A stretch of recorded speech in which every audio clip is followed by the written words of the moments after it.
Good morning बच्चों। कैसे हो आप? करें स्टार्ट आज की क्लास।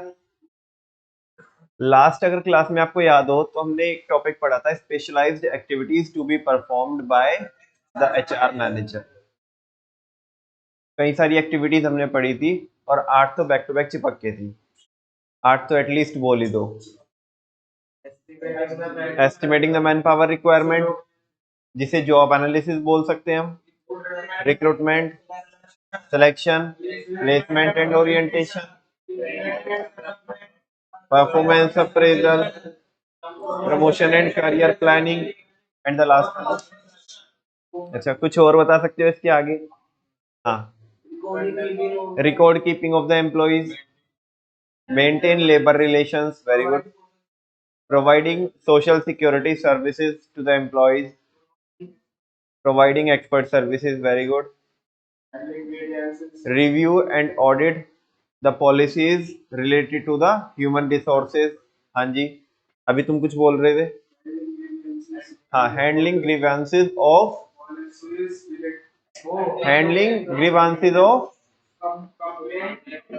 अरे या तो पूरा ऐसे बोलो, उसके साथ में भी लगा के बोलो, handling grievances and complaints of employees. अच्छा, defending the company in layout नहीं, लॉ सूट्स, ठीक है ना। Defending the company, defending the company from lawsuits, ठीक है ना। नहीं समझा?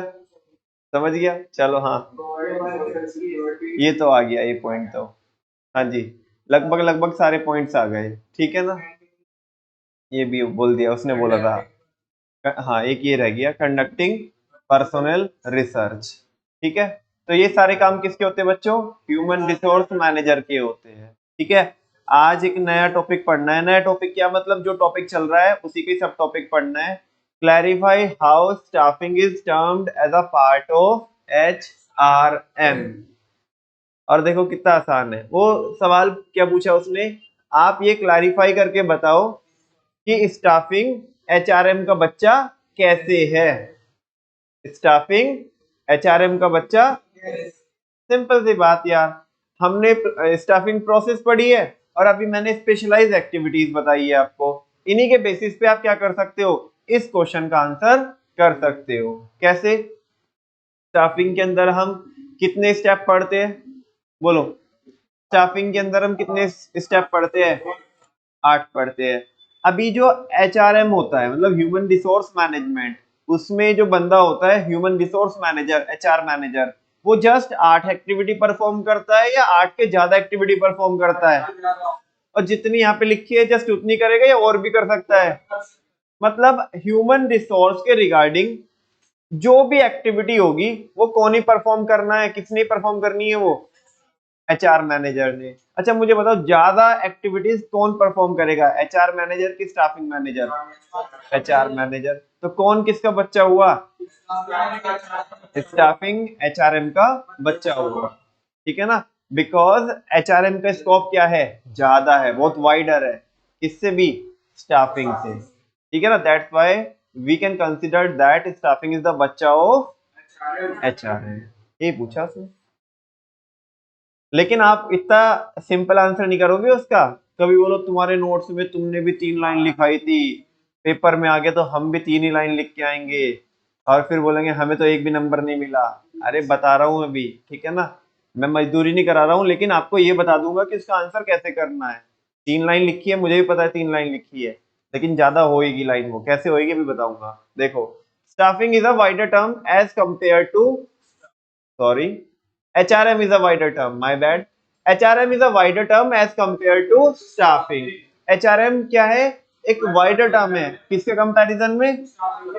स्टाफिंग के कंपैरिजन में। सारे बच्चों को पता है क्यों है। HRM includes staffing, HRM के अंदर क्या भी आती है? स्टाफिंग भी आती है। And the above mentioned activities, above mentioned कौन सी?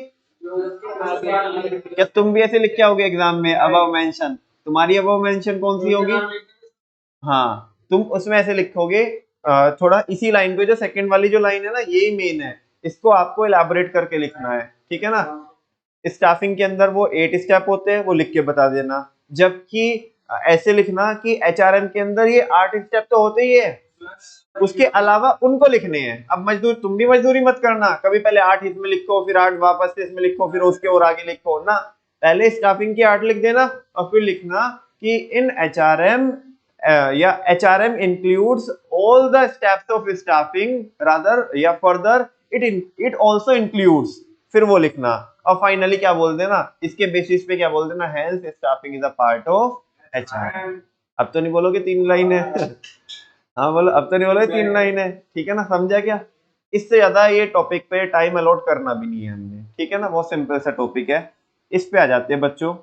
हालांकि शिकायत मेरी ये है कि ये वाला जो टॉपिक है बच्चों, ये है तो नहीं कट नहीं गया, ये है तो टॉपिक काफी ठीक ठाक, लेकिन सीबीएसई कभी इसको पूछती नहीं है एग्जामिनेशन में। अब मुझे नहीं पता कि शायद वो ट्रेंड चेंज हो जाए तुम्हारे एग्जाम से। मैं तो यही मान के चलूंगा कि वो तुम्हारे एग्जाम में पूछ रहे हैं, तो पढ़ाऊंगा तो हूँ मैं इसको, है ना, स्किप तो नहीं कराऊंगा, स्किप तो कोई भी टॉपिक नहीं कराया तक। सवाल ये है, how staffing is a line as well as staff function.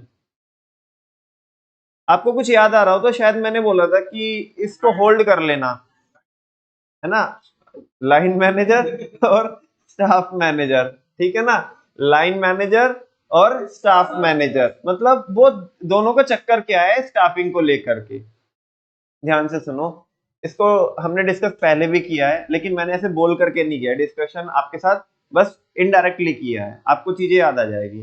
देखो बच्चों, शुरू शुरू में जब हम इस चैप्टर को पढ़ रहे थे, जब मैं आपको फीचर पढ़ा रहा था, तो मैंने आपको एक फीचर पढ़ाया था कि staffing is a pervasive function. कैसा फंक्शन होता है?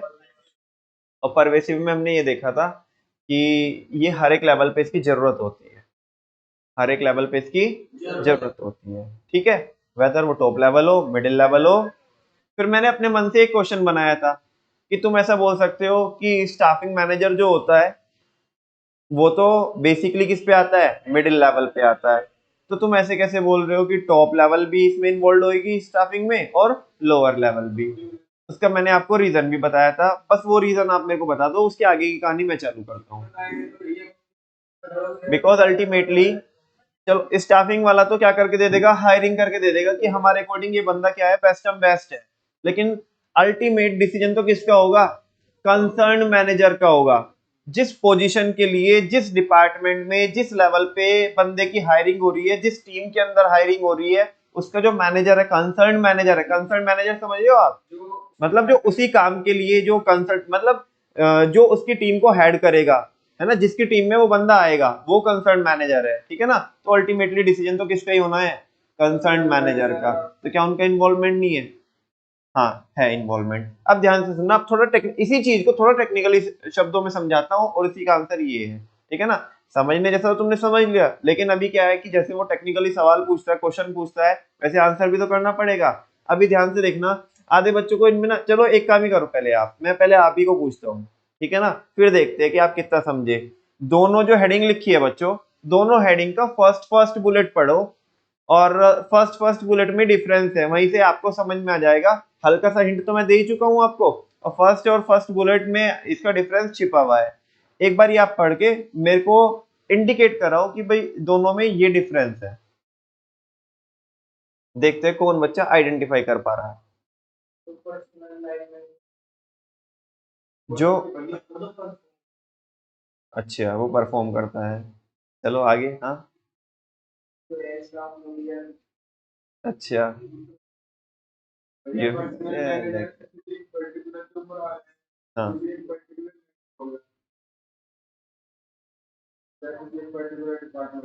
अच्छा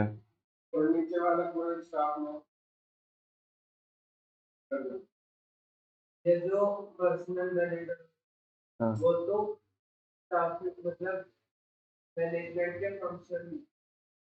बोलो बोलो बोलो।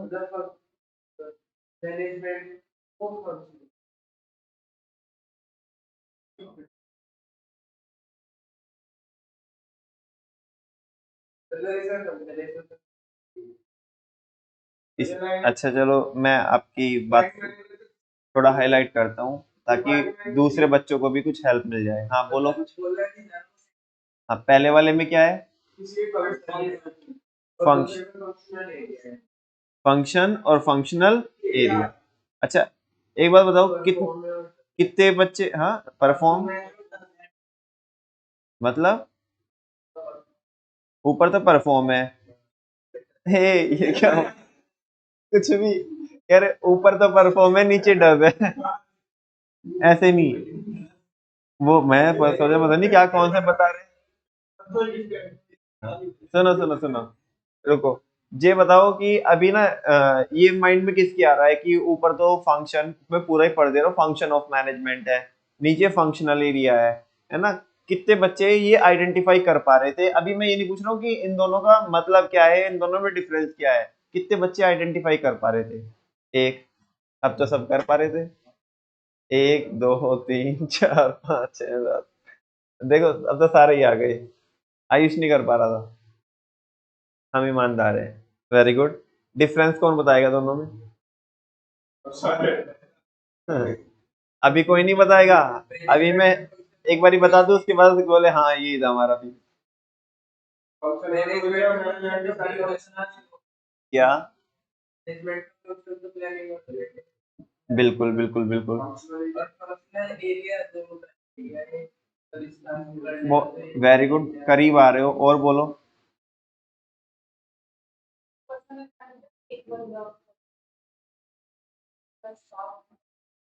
किसमें? लाइन मैनेजर में क्या करता है? एक बंदा करता है। और कोई? किसी के कुछ विचार? नहीं? मैं शुरू करूं? चलो ध्यान से सुनो बच्चों, पहले क्वेश्चन ही ध्यान से सुनो। How staffing is a line as well as staff function. वो ये पूछ रहा है कि स्टाफिंग लाइन फंक्शन कैसे है और स्टाफ फंक्शन कैसे है। और उसने उसके आंसर में देखो दो हेडिंग बनाई, और क्या लिखा है? Personal manager as a line manager, personal manager as a line manager. और दूसरी हेडिंग देखो, personal manager as staff manager. ध्यान से समझना, अब यहाँ पे लाइन मैनेजर का मतलब क्या है, स्टाफ मैनेजर का मतलब क्या है। स्टाफिंग फंक्शन है, स्टाफिंग फंक्शन है किसका? वेरी गुड, मैनेजमेंट का। स्टाफिंग फंक्शन है किसका? आवाज नहीं आई। स्टाफिंग फंक्शन है किसका? जब मैं सवाल पूछूं तभी बोलना, ठीक है ना? तुम पहले ही बोल जाते हो। स्टाफिंग फंक्शन है किसका? अगेन स्टाफिंग फंक्शन है किसका? मैनेजमेंट के फंक्शन को परफॉर्म करने की जिम्मेदारी किसी एक की है या सबकी है? वेदर वो टॉप लेवल पे हो, मिडिल लेवल पे हो, लोअर लेवल पे हो। हाँ बोलो, नहीं समझा क्या? स्टाफिंग फंक्शन है किसका? मैनेजमेंट का। और मैनेजमेंट के फंक्शंस को परफॉर्म करने की जिम्मेदारी किसी एक की है या सबकी है? चाहे वो टॉप लेवल पे हो, चाहे वो मिडिल लेवल पे हो, चाहे वो लोअर लेवल पे हो। क्यों है सबकी जिम्मेदारी? बिकॉज वो फंक्शन है किसका? मैनेजमेंट का। और मैनेजमेंट के जो फंक्शंस होते हैं वो परवेसिव है, चाहे वो प्लानिंग है, चाहे वो ऑर्गेनाइजिंग हो, चाहे वो स्टाफिंग, डायरेक्टिंग, चाहे कंट्रोलिंग, वो सबकी रिस्पॉन्सिबिलिटी है। इसका मतलब जो स्टाफिंग फंक्शन है वो सबकी रिस्पॉन्सिबिलिटी है। हाँ बोलो ना। जब स्टाफिंग के काम को या स्टाफिंग फंक्शन को अपन लोग परफॉर्म करते हैं, किसका बच्चा होने के नाते? मैनेजमेंट का बच्चा होने के नाते। मैनेजमेंट का बच्चा होने के नाते। बात समझ में आ रही है? तो जो पर्सोनल मैनेजर, मतलब जो भी मैनेजर होता है ना, चाहे वो टॉप पे हो, चाहे वो मिडिल पे हो, चाहे वो लोअर लेवल पे हो, वो कैसे एक्ट करता है? लाइन मैनेजर के जैसा एक्ट करता है। कैसे एक्ट करता है? लाइन मैनेजर के, बिकॉज वो सबने परफॉर्म करना है। वो कैसे एक्ट करता है? लाइन मैनेजर के जैसा एक्ट करता है। नहीं समझा? जब स्टाफिंग का काम हम परफॉर्म करते हैं क्योंकि स्टाफिंग मैनेजमेंट का बच्चा है, तो वो किसी एक की जिम्मेदारी नहीं है, वो सबकी जिम्मेदारी है। तो जो भी बंदा स्टाफिंग कर रहा होता है ना, उसे पर्सनल मैनेजर बोल रहे। क्या बोल रहे हैं? पर्सनल मैनेजर वो कैसे बिहेव करता है, किस कैपेसिटी में काम करता है, लाइन मैनेजर की कैपेसिटी में काम करता है। किस मैनेजर की कैपेसिटी में काम करता है? लाइन मैनेजर का मतलब यहाँ पे है कि वो सब परफॉर्म करेंगे, ठीक है ना, वेदर वो टॉप पे हो, मिडिल पे हो। लेकिन एक बात बताओ, स्टाफिंग एक फंक्शनल एरिया भी तो है। स्टाफिंग की जिम्मेदारी किसी एक ही बंदे की भी तो है। सब तो परफॉर्म करेंगे बिकॉज मैनेजमेंट का बच्चा है, लेकिन एक डिपार्टमेंट ऐसा है जिसका काम ही क्या है, स्टाफिंग करना, केवल और केवल स्टाफिंग करना। तो इस बारी सब परफॉर्म करेंगे या केवल ये परफॉर्म करेगा? केवल ये परफॉर्म करेगा, हालांकि इन्वॉल्वमेंट सबका रहेगा। जब भी ऐसा होता है कि इन्वॉल्वमेंट सबका हो जाता है, तो पहले वाली हेडिंग आ जाती है personal manager as a line manager, सब परफॉर्म करेंगे। यानी कि जो लाइन मैनेजर है वो क्या बन जाएंगे, पर्सनल मैनेजर बन जाएंगे, या जो पर्सनल मैनेजर है वो लाइन मैनेजर की कैपेसिटी में क्या करेगा, बिहेव करेगा, एक्ट करेगा, ठीक है ना। लेकिन जब हमें स्टाफिंग का काम स्टाफ मैनेजर के जैसा करना होता है, मतलब जब हम किस कैपेसिटी में काम करते हैं, स्टाफ। ए बेटा सुनो ना, अभी देखो हमें ना क्या करना है, मैं परचेज मैनेजर हूं, मैं कौन हूं, तो परचेजिंग करना मेरा काम है, किसी और का काम है? मेरा काम है। हाँ बोलो ना, बिकॉज मैं एक फंक्शन का मैनेजर हूं। किसका मैनेजर हूं? मेरा काम ही क्या है, परचेज करना। अच्छा, आप लोग सेल्स मैनेजर हो, कौन हो, सेल्स मैनेजर हो। सेल्स मैनेजर, जो सेल्स मैनेजर है उसका काम ही क्या होगा, सेल्स। ये कोई और करेगा आके? नहीं करेगा ना। तो तुम्हारा फंक्शनल एरिया क्या है, सेल्स है। अच्छा, same as purchase, same as sales, same as marketing, ठीक है ना। स्टाफिंग, एक जो स्टाफिंग मैनेजर है, तो स्टाफिंग करना किसका ही काम है, उसका ही काम है। तो वो उस कैपेसिटी में एक्ट कर रहा है, या किस कैपेसिटी में, स्टाफ मैनेजर की कैपेसिटी में, बिकॉज उसका वो फंक्शनल एरिया है। क्या है, फंक्शनल। भाई उसे काम ही उस फील्ड में करना है, उसका काम ही क्या है, स्टाफिंग करना।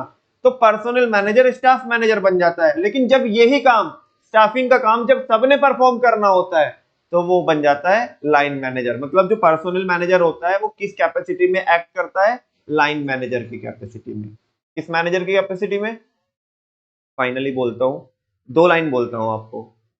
जब स्टाफिंग का काम हम करते हैं, क्यों कर रहे हैं, बिकॉज स्टाफिंग मैनेजमेंट का बच्चा है, और कोई एक नहीं करता, वो सबकी जिम्मेदारी है। बात समझ में आ रही है?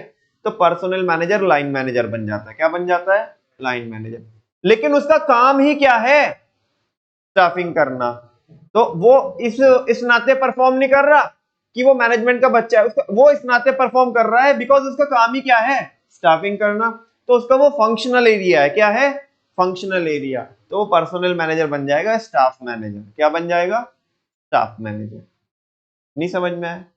टेक्स्ट पढ़ाऊं उसका, कुछ और देखते हैं कि आपको भी ऐसा लगता है कि अगर 40-50% समझ में आए, तो टेक्स्ट को पढ़ने के बाद शायद कुछ और समझ में आए, ठीक है ना, आ ही जाएगा समझ। देखते हैं पहले वाला, वापस से मैं सवाल आपको रिकॉल कराता हूं। वो बोल रहा है कि आप ये क्लैरिफाई करो कि स्टाफिंग लाइन फंक्शन कैसे है और स्टाफ फंक्शन कैसे है। लाइन फंक्शन जो सबको परफॉर्म करना है, और वो क्यों परफॉर्म करना है, उसका रीजन क्या है, बिकॉज स्टाफिंग मैनेजमेंट का बच्चा है। वो किसी एक की जिम्मेदारी नहीं है, सबकी जिम्मेदारी है। लेकिन किसी का मेन काम भी तो वही है, किसी का तो होगा मेन काम। किसका होगा, जिसको हमने वो काम सौंपा होगा। तो वो स्टाफिंग करेगा कैसे, स्टाफ मैनेजर के जैसे। कैसे, उस केस में क्या हो जाएगा, स्टाफ फंक्शन हो जाएगा। क्या हो जाएगा, स्टाफ फंक्शन। हेडिंग देखते हैं, personal manager as a line manager. When a personal manager, जब एक personal manager perform staffing as a function of management, as a function of management, वो स्टाफिंग को परफॉर्म करता है क्या होने के नाते, फंक्शन ऑफ मैनेजमेंट होने के नाते, then he plays the role of a line manager. तो वो किसका रोल प्ले कर रहा होता है? एक मजे की बात बताऊं आपको, एक मजे की बात बताऊं आपको, आप जानना ही नहीं चाहते हो। एक मजे की बात बताऊं आपको, पूछो तो अच्छे से तो पूछो। हाँ बता दो। जब एक पर्सनल मैनेजर, जब एक पर्सनल मैनेजर लाइन मैनेजर की कैपेसिटी में होता है ना, ध्यान से सुनना मैं क्या बोल रहा हूँ, ये टॉपिक समझ में नहीं आता बच्चों को है क्या, ठीक है। अभी ध्यान से सुनना, अभी समझ में आ जाएगा जो मैं लाइन बोलने वाला हूं, इससे आपको एकदम से आइडिया मिलेगा कि यार दोनों में डिफरेंस क्या चल रहा है। जब एक पर्सनल मैनेजर लाइन मैनेजर की कैपेसिटी में होता है ना, तो वो एक ही टाइम पे दो रोल परफॉर्म कर रहा होता है। बताना कैसे? स्टाफिंग सबको परफॉर्म करना है, तो एक तो वो किसका काम कर रहा है? स्टाफिंग का काम कर रहा है, और एक जो उसका काम है वो वही काम करेगा। समझा क्या अभी आपको? बेटा मैं परचेज मैनेजर हूं, मैं कौन हूं? Purchase manager. और मेरे डिपार्टमेंट में ना, मेरे डिपार्टमेंट में कितने लोगों की कमी है ये तो कौन ही चेक करेगा? मैं चेक करूंगा या जो स्टाफिंग मैनेजर है वो मेरे डिपार्टमेंट में चेक करने आएगा? रिक्वायरमेंट तो मैं ही चेक करूंगा ना। हाँ बोलो ना। और किस कितने बंदे चाहिए और किस किस टाइप के बंदे चाहिए, ये रिक्वायरमेंट कौन फाइंड आउट करेगा? मैं करूंगा ना। अच्छा, ये फाइंड आउट करके मैं किसको बताऊंगा? जब मैं परफॉर्म कर देखो, जो फर्स्ट वाला स्टेप मैंने परफॉर्म किया, estimating the man power requirement, job analysis मैंने परफॉर्म किया, तो एक बात बताओ, मैंने स्टाफिंग फंक्शन परफॉर्म किया कि नहीं किया? क्यों किया मैंने? बिकॉज वो मैनेजमेंट का बच्चा था तो मेरी भी जिम्मेदारी थी। हाँ बोलो ना। लेकिन हायरिंग मैं नहीं करूंगा। हायरिंग करना काम किसका है? किसका है? स्टाफिंग मैनेजर का। किसका है? तो वो तो परफॉर्म करेगा, पर्सनल मैनेजर है स्टाफ मैनेजर की कैपेसिटी में, लेकिन मैं परफॉर्म कर रहा था पर्सनल मैनेजर है था लाइन मैनेजर की कैपेसिटी में। और ध्यान से सुनना बच्चों, पर्सनल मैनेजर जब स्टाफ मैनेजर की कैपेसिटी में स्टाफिंग को परफॉर्म करता है तो वो एक ही रोल परफॉर्म करता है, क्योंकि उसका वही काम है। से सुनो, लेकिन जब मैं परफॉर्म करूंगा स्टाफिंग को, पर्सनल मैनेजर है था लाइन मैनेजर, तो मैं लाइन मैनेजर की कैपेसिटी में दो दो काम कर रहा हूँ। जो मेरा काम है मैं वो तो कर ही रहा हूँ, साथ में क्या भी कर रहा हूँ? अरे बोल दो। स्टाफिंग भी कर रहा हूँ। प्रोडक्शन मैनेजर प्रोडक्शन पे तो ध्यान लगाएगा ही, साथ में क्या भी करेगा? स्टाफिंग भी। पूरी प्रोसेस नहीं लगाएगा, कुछ हद तक काम करेगा। अब समझ में आ रहा है? नहीं समझा क्या? वापस से पढ़ो फर्स्ट वाला bullet. When a personal manager performs staffing as a function of management, then he plays the role of a line manager. तो वो किसका रोल प्ले कर रहा होता है? लाइन मैनेजर का रोल प्ले कर रहा होता है। जब पर्सनल मैनेजर क्या करता है? बोलो। केवल लाइन नहीं बोलने का, पूरा बोल। When personal manager performs staffing as a function of management. जब पर्सनल मैनेजर स्टाफिंग को परफॉर्म करता है, क्या होने के नाते? मैनेजमेंट का बच्चा होने के नाते, फंक्शन होने के नाते, तो वो किसका रोल प्ले कर रहा होता है? लाइन मैनेजर का रोल प्ले कर रहा होता है। अरे तुम नॉर्मली देखो, मैं बिल्कुल ऑल टुगेदर डिफरेंट तरीके से बता रहा हूँ, हालांकि इसका कोई मतलब नहीं है। सिंपल ऐसे सोचो, जब लाइन लगा के बैक टू बैक चिपक के सबको स्टाफिंग परफॉर्म करनी है, तो इसका मतलब क्या है? लाइन फंक्शन है। उसका कॉन्सेप्ट से कोई मतलब नहीं है उसका। ये तो बस एंड में ब्रह्मास्त्र है, ठीक है ना?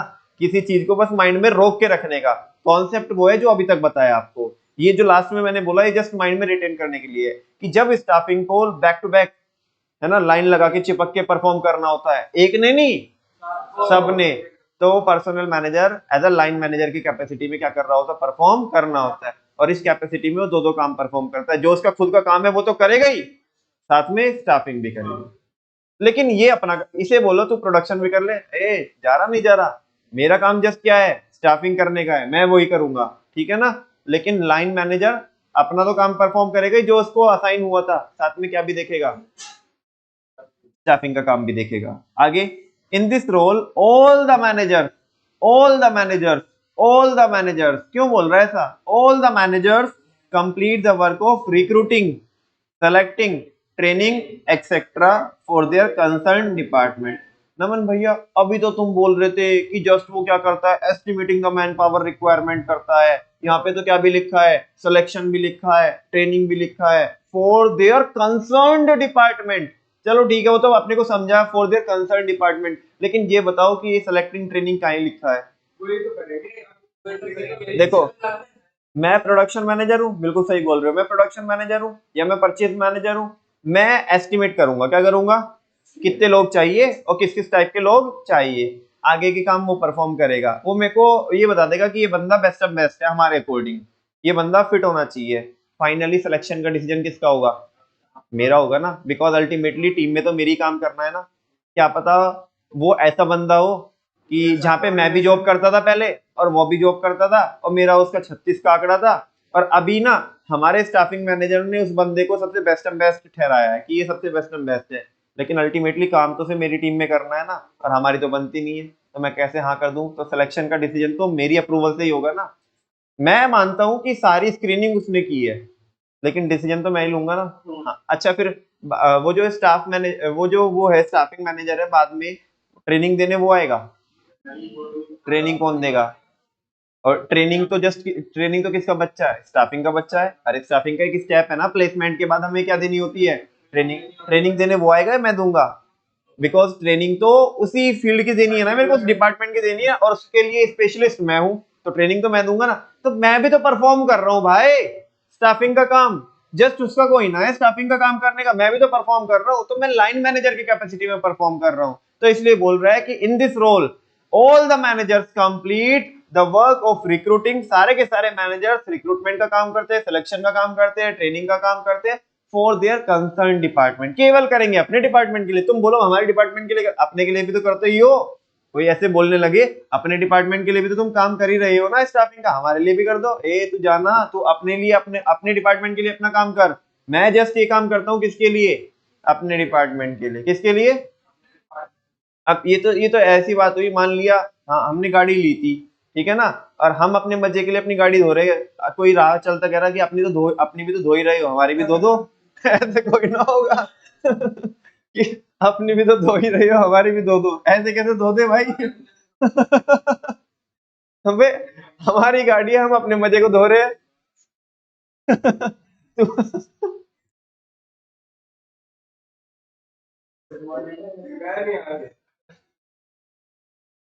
आगे, it is a characteristic of a line manager. ये लाइन मैनेजर का क्या होता है? कैरेक्टरिस्टिक होता है। चल तुम जो गंदे बच्चों, जो तुम सोच रहे हो इधर देख लो। नालायक। It is a characteristic of a line manager that he is directly responsible for his work. मुझे नहीं समझा ये, तुम बता दो। It is a characteristic of a line manager that he is directly responsible for his work। ये बताना कैसे? ये बोल रहे हैं कि लाइन मैनेजर का एक कैरेक्टरिस्टिक होता है, फीचर होता है क्या? That he is directly responsible for his work. अपने काम के लिए डायरेक्टली वो रिस्पॉन्सिबल है। कैसे बताना? दोनों काम परफॉर्म कर रहा है, चलो कोई बात नहीं। हाँ, तो वो स्टाफिंग के लिए भी वही रेस्पॉन्सिबल होगा क्या? क्यों होगा? अल्टीमेटली डिसीजन तो किसने लिया था? अरे एक बात बताओ, बिल्कुल सही बोल रहे हो आप। एक बात बताओ कि वो वाहियत बंदा आ गया, वो ना चोर उचक्का आ गया, चोर उचक्का, जो सामान सब उठा उठा के ले जा रहा है डेली। अब अभी क्या है ना कि सुनो, वो देख रहा है, अरे आज तो है एक बुके रखा है किसी उस पे, ठीक है ना, ये उठा के ले गया। एक फ्लावर पॉट रखा है, वो उठा के ले गया। स्टेशनरी रखी है, वो उठा के ले गया। हाँ, तो अब बताओ, ये ना बेईमान बंदा आ गया, यही काम ही नहीं करता, तो इसके लिए रिस्पॉन्सिबल कौन है? वो स्टाफिंग मैनेजर है या वो लाइन मैनेजर?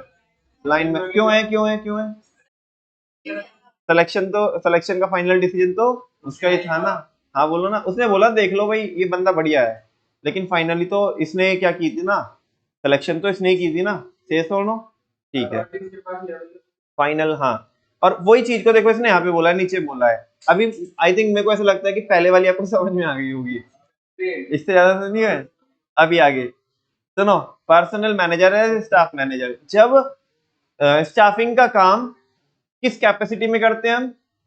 किस कैपेसिटी में करते हैं? अपने फंक्शनल एरिया की कैपेसिटी में करते हैं, बिकॉज हमारा काम ही ये है। जैसे तुम्हारा परचेज का काम है, प्रोडक्शन का काम है, सेल्स का काम है, मार्केटिंग का काम है, इस बंदे का काम ही क्या है? स्टाफिंग करना। क्या करना? तो वो मैनेजर, वो पर्सनल मैनेजर किस कैपेसिटी में एक्ट कर रहा होता है? स्टाफ मैनेजर की कैपेसिटी में। किस मैनेजर की कैपेसिटी में? अरे जैसे सारे मैनेजर है ऐसे ये मैनेजर है, ठीक है ना।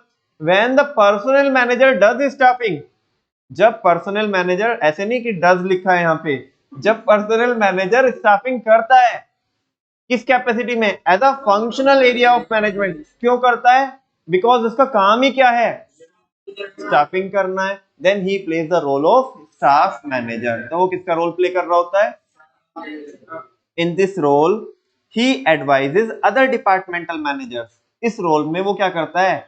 दूसरे डिपार्टमेंटल मैनेजर को क्या करता है? एडवाइज करता है, ठीक है ना। और ध्यान से देखना, दूसरे डिपार्टमेंटल मैनेजर्स लिखा है, क्या लिखा है, मैनेजर्स। क्यों लिखा है ऐसा?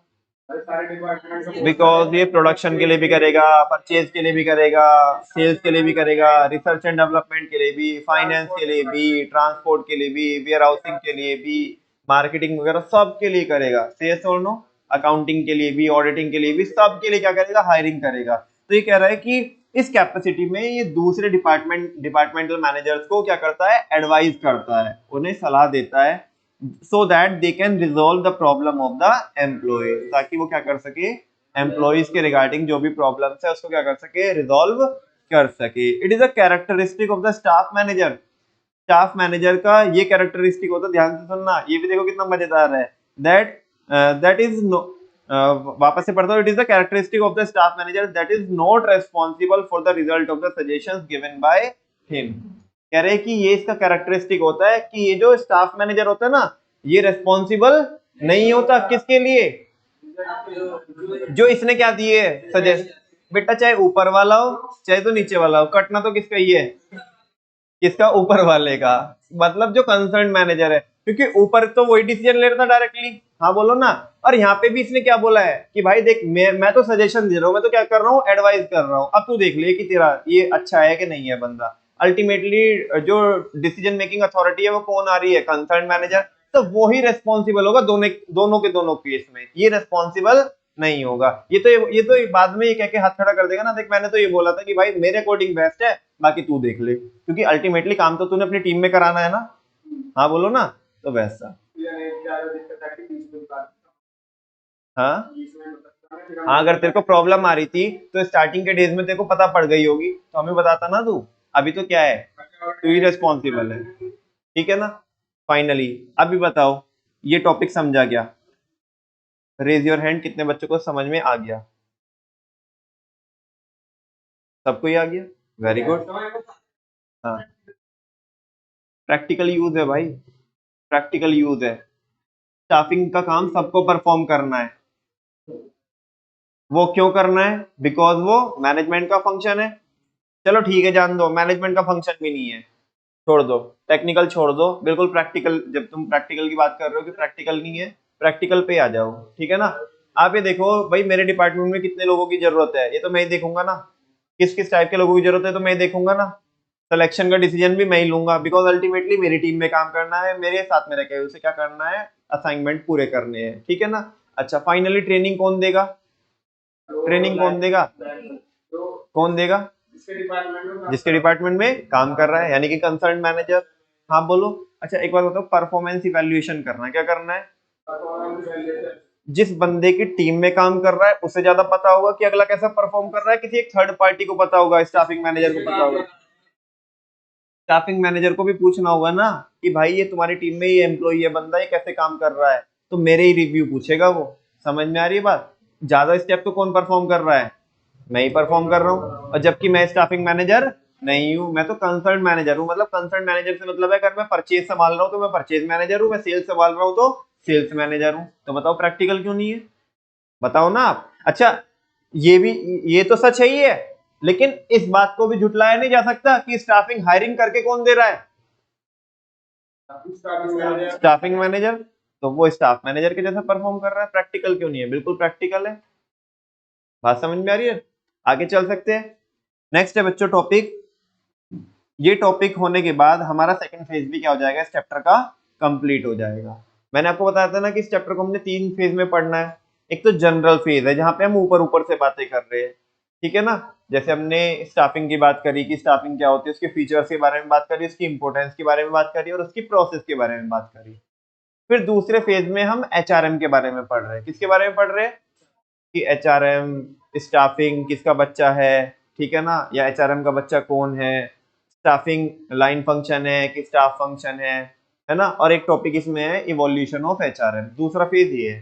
तीसरे फेज को मैं बोलता हूँ डिटेलिंग फेज। जो फर्स्ट फेज था उसकी डिटेलिंग है थर्ड वाले फेज में। आज कोशिश करते हैं कि हम सेकंड वाला फेज क्या कर देंगे, वाइंड अप कर देंगे।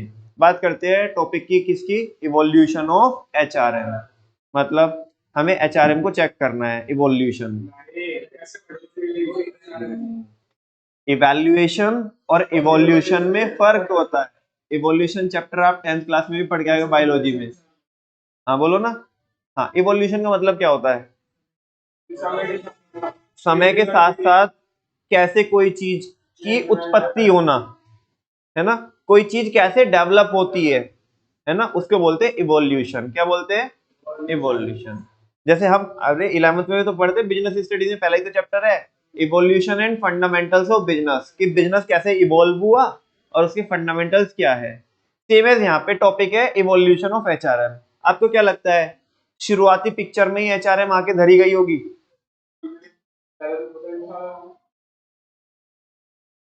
आज एचआरएम के अंदर मल्टीपल एक्टिविटीज क्या होती है, परफॉर्म होती है। क्या इतनी एक्टिविटीज जो आज परफॉर्म होती है, क्या इतनी एक्टिविटी पहले भी परफॉर्म होती थी? तो इसका मतलब एचआरएम पहले से नहीं होगी।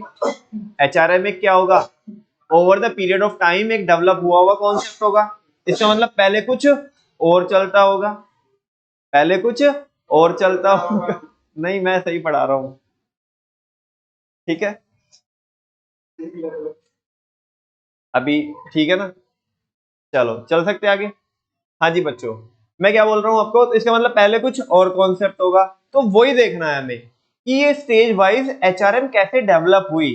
पहले क्या था, देन क्या हुआ, फिर धीरे धीरे करके कैसे कैसे चेंजेस हुए और फाइनली एचआरएम पिक्चर में कैसे आई। ठीक है ना, ये देखना है हमें। कह रहे the kind of role today HRM is playing.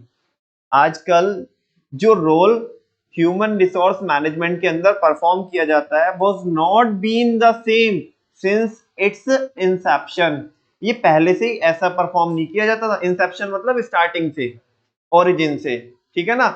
मतलब शुरुआती दौर से आज जो काम हम एचआरएम में करते हैं, जितनी एक्टिविटीज परफॉर्म करते हैं, ये शुरुआती दौर से ऐसा नहीं था। ये बोल रहे various phases of its development are as follows. इसके कई सारे क्या है, फेज रहे हैं जो यहाँ पे दिए गए हैं। पहला क्या है बच्चों, लेबर वेलफेयर स्टेज। कौन सी स्टेज है? आप मुझे बताओ, पहले बिजनेस छोटे स्केल पे हुआ करते थे, बड़े स्केल पे हुआ करते थे? छोटे स्केल पे हुआ करते थे। तो हमारी जो एम्प्लॉइज को लेकर के जो नीड्स थी वो लिमिटेड थी या बहुत ज्यादा थी? लिमिटेड नीड्स थी, है ना। हमें ना देखो यहाँ पे लिखा है earlier businesses used to be on small scale. शुरुआत में जो बिजनेस होते थे वो छोटे स्केल पे होते थे। That was the era of the establishment of trade unions. वो दौर था किसका? ट्रेड यूनियंस का। किसका? ट्रेड यूनियन का। आपने वो देखी है लाडला मूवी? किसकी? अनिल कपूर की। हाँ जी। अच्छा, वो नहीं, चलो उसकी छोड़ दे। हाँ जी। तो उसमें होता क्या है, उसमें बेसिकली वो श्रीदेवी की फैक्ट्री में वो लोग काम करते हैं, वर्कर काम करते हैं बहुत सारे, है ना। और उनका लीडर कौन होता है? कौन होता है? अनिल कपूर। कौन होता है? अच्छा मुझे ये बताओ, क्या वो अनिल कपूर के कहने पे वो सारी लेबर एक्ट करती थी कि नहीं करती थी? हाँ बोलो ना, बिकॉज वो उनका लीडर था लेबर यूनियन का, है ना। तो वो पिक्चर से, वो मूवी से आप बहुत अच्छे से रिलेट कर सकते हो कि पहले ना बिजनेस हो, मतलब जैसे एक फैक्ट्री हो गई, ठीक है ना, उसके भी हालांकि उसमें भी हल्का सा दूसरे वाली स्टेज का टच है। किसमें? लाडला मूवी में। उसके भी तुम सोचो कि उसके भी पहले जस्ट एक बिजनेस होगा और उस बिजनेस की रिक्वायरमेंट क्या होगी कि भाई कोई तो ऐसा बंदा हो कि हमें बस वो जो हमें एम्प्लॉइज की जरूरत है वो बस उन्हें लाके छोड़ दे हमारे यहाँ पे, बस इतना था। देखो स्टाफिंग का काम शुरू कहां से हुआ, अपन लोग तो मान लिया बिजनेसमैन है, अब हम कहाँ कहाँ पे ध्यान देंगे, हमारा बिजनेस धीरे धीरे क्या कर रहा है, ग्रो कर रहा है ना। तो बस हमें जस्ट अभी के टाइम पे एक ऐसा बंदा चाहिए था कि जो हमें एम्प्लॉइज को क्या करा दे, अवेलेबल करा दे हमारे लिए। हाँ बोलो। बस इतना काम था उसका, ठीक है ना। Over the period of time हमारी रिक्वायरमेंट बढ़ती गई, हमारे बिजनेस का स्केल बढ़ता गया, साथ में टेक्नोलॉजी भी क्या होती गई, इंप्रूव होती गई। तो हमें ना फिर केवल उस बंदे से हमारा काम नहीं चल सकता था, हमें कोई और एडवांस बंदा चाहिए था जो हमारे लिए कुछ और परफॉर्म करे। और आज के टाइम में तो एक्सपर्ट लोग चाहिए ह्यूमन रिसोर्स को मैनेज करने के लिए, बिकॉज लोग बड़े खतरनाक हो रहे हैं, लोगों को कुछ नहीं पता चलता, अभी कुछ है एक सेकंड बाद कुछ है, ठीक है ना। बहुत ज्यादा डायनेमिक है, बहुत ज्यादा अनप्रिडिक्टेबल है। तो दैट्स वाई हमें लेबर को या हमारे एम्प्लॉइज को मैनेज करने के लिए हमें आज के टाइम पे एक्सपर्ट बंदे चाहिए। फिलहाल पुरानी बात करते हैं, पहले बिजनेस छोटे स्केल पे होते थे, वो दौर था किसका? ट्रेड यूनियंस का। And a labour welfare officer was appointed, किसको अपॉइंट किया जाता था? लेबर वेलफेयर ऑफिसर को अपॉइंट किया जाता था, who act as a mediator, जो जस्ट किसका काम करता था? मीडिएटर का काम करता था between the employees and employer, management के बीच में और एम्प्लॉइज के बीच में मीडिएटर का काम करता था। हिज रोल वाज लिमिटेड, इसका जो रोल था वो लिमिटेड था, to provide welfare facilities to the employees. ये क्या करता था? एक तो उन्हें अवेलेबल कराता था, मीडिएटर का काम कर रहा था दोनों के बीच में, और जस्ट ये इस चीज का ख्याल रखता था कि किसी भी एम्प्लॉय के साथ कुछ क्या ना हो रहा हो, गलत ना हो। जैसे कि आपने लाडला मूवी में देखा होगा, भाई वो किसके हक की बात करता था? श्रीदेवी के हक की बात करता था या मजदूरों के हक की बात करता था? बात समझ में आ रही है ना, कि ताकि उनके साथ क्या ना हो, गलत ना हो। ये एक दौर था, इसको बोलते हैं बच्चों लेबर वेलफेयर स्टेज। क्या बोलते हैं? लेकिन अभी बिजनेस थोड़ा बड़े स्केल पे होना चालू हो गए।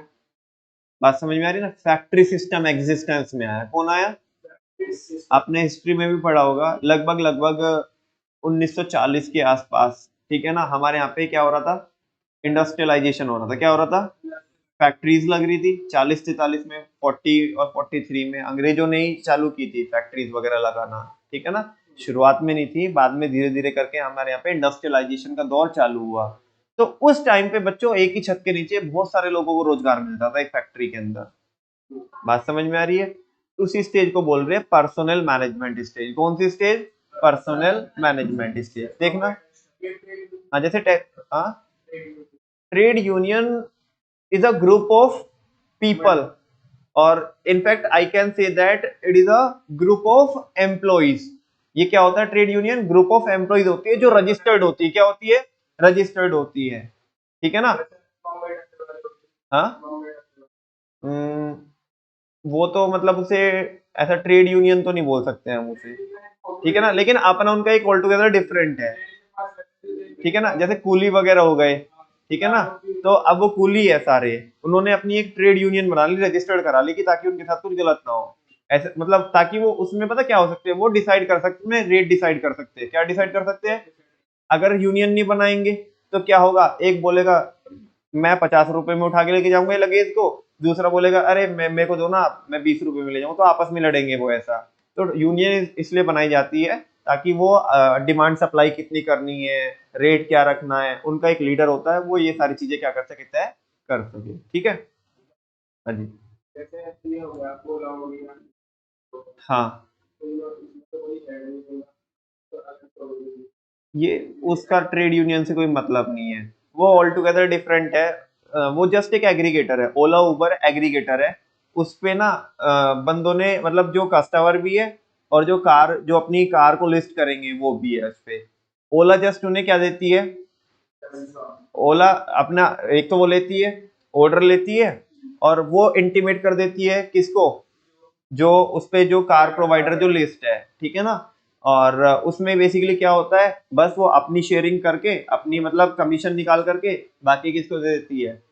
उन्हें दे देती है। ओला का ये काम है वहां पे, मतलब ट्रेड यूनियन या लेबर यूनियन ये कहाँ पे होती है? जहाँ पे हमारे खुद के एम्प्लॉइज होते हैं, जब मतलब हमने हायरिंग करके रखी है, तो वहां पे ताकि उन एम्प्लॉइज के साथ, इनफैक्ट हम भी, ऐसा नहीं कि वो एम्प्लॉइज अपने आप बनाते हैं वो, है ना, ये इसका अपने आप में बराबर से क्या है, लॉ है। किसका? ट्रेड यूनियन का, लेबर यूनियन का लॉ है, उसके तहत इनका रजिस्ट्रेशन होता है। इनफैक्ट मैनेजमेंट खुद क्या करती है, हेल्प करती है उन्हें रजिस्टर कराने में। उनकी मैनेजमेंट क्यों हेल्प करती है? मैनेजमेंट की रिस्पॉन्सिबिलिटी होती है, बिकॉज उनके ऊपर वो कानून लग रहा है, कानून को फॉलो करना ही है, कानून को फॉलो नहीं करोगे तो आपके ऊपर लीगल कॉम्प्लिकेशन आएगी। तो ताकि वो उनको बनाने में, लेबर यूनियन को बनाने में हेल्प करती है। इसको बनाया इसलिए जाता है ताकि उनके साथ, किनके साथ, जो हमारी लेबर है, हमारे एम्प्लॉइज है, उनके साथ कुछ गलत उनका एक्सप्लॉयटेशन ना हो सके, ठीक है ना। चलो, तो बच्चों पर्सनल मैनेजमेंट स्टेज की बात करते हैं। With the expansion of business, जैसे जैसे बिजनेस क्या किया, ग्रो किया, एक्सपेंड किया, the factory system came into existence. कौन सा सिस्टम पिक्चर में आया? Factory system. मतलब इंडस्ट्रियलाइजेशन भारत के अंदर होने लगा और इंडस्ट्रीज पिक्चर में आने लगी। Many people start getting employment under one roof. एक ही छत के नीचे बहुत सारे लोगों को, तमाम लोगों को रोजगार मिलने लगा। As a result the need for a person is felt. एक इंसान की जरूरत हुई। अब वो जो ऊपर था ना लेबर वेलफेयर ऑफिसर, उससे नहीं संभल रही थी चीजें, उसके कंट्रोल के बाहर जा चुकी थी चीजें। तो हमें एक इंसान की जरूरत महसूस हुई जिसका काम क्या होना चाहिए था? या जिसका काम क्या होता था, whose job is to make employees available for the company, जो कंपनी के लिए एम्प्लॉइज को, मतलब क्योंकि अब आ रहे जा रहे वो क्या करा दे, उनको अवेलेबल करा दे। This person is known as the personal manager. इसको क्या बोलते थे, पर्सनल मैनेजर। ऊपर वाले को क्या बोलते थे, लेबर वेलफेयर ऑफिसर। क्या बोलते थे, लेबर वेलफेयर ऑफिसर। इसे क्या बोलते हैं, personal manager. His role was limited to recruiting. इसका काम था रिक्रूट करना, सेलेक्ट करना और एम्प्लॉइज को क्या करना, प्लेस करना। ऊपर वाले में उसे क्या करना था, अवेलेबल कराने थे और ये मेक श्योर करना था कि उनके साथ कुछ गलत ना हो। लेकिन अभी रिक्रूटमेंट का, सिलेक्शन का और उन्हें प्लेस करने का काम, प्लेसमेंट का काम, ओरिएंटेशन वगैरह का काम ये पर्सनल मैनेजर करने लगा। बात समझ में आ रही है। इसके बाद बिजनेस और ग्रो हुए, बिजनेस के साइज भी बढ़े और साथ में टेक्नोलॉजी भी क्या करी, ग्रो हुई। ठीक है ना, क्योंकि आज का जो जमाना है बच्चों, केवल आप बिजनेस विदाउट टेक्नोलॉजी, मतलब विदाउट टेक्नोलॉजी के कर ही नहीं सकते। टेक्नोलॉजी को इग्नोर करके आप बिजनेस नहीं कर सकते। अगर आज के टाइम पे आपको बिजनेस करना है तो टेक्नोलॉजी को आपको इम्प्लीमेंट करना ही पड़ेगा। ठीक है ना। तो कह रहे अब आई HRM स्टेज। एक बार ये बता दूं मैं, उसके बाद पूछना। कह रहे जब the business further expanded and simultaneously the technology was developing at a fast pace. कह रहे कि बिजनेस और भी ज्यादा क्या हुए, एक्सपेंड हुए। ठीक है ना। और साथ में साइमल्टेनियसली टेक्नोलॉजी भी क्या हुई, टेक्नोलॉजी ने भी ग्रो किया, वो भी तेज स्पीड से। फास्ट पेस मतलब स्पीड। ठीक है ना, तेज स्पीड से टेक्नोलॉजी भी क्या हुई, ग्रो हुई। इन दिस सिचुएशन, इस सिचुएशन में द नीड वाज फेल्ट, एक इंसान की हमें जरूरत महसूस हुई for the training and development of the employees, जो हमारे एम्प्लॉइज की क्या भी करा सके, ट्रेनिंग एंड डेवलपमेंट भी करा सके। Human resources were now considered to be an important part of the organisation.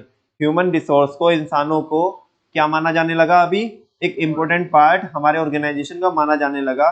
क्योंकि पहले काम नॉर्मली होते थे, अभी टेक्नोलॉजी से होते हैं। अब ऐसा नहीं कि कोई भी एम्प्लॉय आएगा चला जाएगा। कंपनी चाहेगी कि जो बंदा आया है वो एक कंसिडरेबल पीरियड ऑफ टाइम तक रुक करके जाए, बिकॉज उसको हमने अपने लायक ऐसे नहीं बनाया, प्रॉपर उसके ऊपर बहुत पैसा खर्च किया है, ट्रेनिंग वगैरह कराई उसकी, तब वो हमारे लायक बना है। हम बिल्कुल भी नहीं चाहेंगे कि वो एकदम से छोड़ के भाग जाए। ठीक है ना, हम चाहेंगे कि वो एक रीजनेबल पीरियड ऑफ टाइम तक या कंसिडरेबल पीरियड ऑफ टाइम तक वो हमारे ऑर्गेनाइजेशन में रुक के जाए, ताकि हम भी उसका फायदा ले सके। ठीक है ना। तो बोल रहे the personal manager was replaced by an HR manager. अभी हमने रिप्लेस कर दिया पर्सनल मैनेजर को, किससे, HR मैनेजर से, बाय HR मैनेजर। ठीक है ना। His role is to effectively manage the people. इसका रोल क्या था बच्चों, लोगों को इफेक्टिवली क्या करना, मैनेज करना, so that they remain to be the part of the organisation for all, ताकि वो एक लंबे समय तक ऑर्गेनाइजेशन का क्या बना रहे, पार्ट बना रहे। कौन कौन बने रहे पार्ट, जो एम्प्लॉइज। बात समझ में आ रही है? यानी कि हर एक वो एक्टिविटी परफॉर्म करनी है जो जिससे एम्प्लॉइज का क्या होता हो, मैनेजमेंट होता हो। yes or no? कोई डाउट तो नहीं है। आज हमने दो टॉपिक पढ़े, personnel manager as line manager और personnel manager as staff manager. एक टॉपिक तो वो है जहाँ पे हमने क्लैरिफाई किया कि स्टाफिंग बताओ, लाइन फंक्शन कैसे है और स्टाफ फंक्शन कैसे है। और दूसरा टॉपिक पढ़ा हमने इवोल्यूशन ऑफ HRM। उसके अंदर 3 स्टेज होती है, पहली लेबर वेलफेयर स्टेज, दूसरी पर्सनल मैनेजमेंट स्टेज और तीसरी HRM स्टेज। ठीक है ना।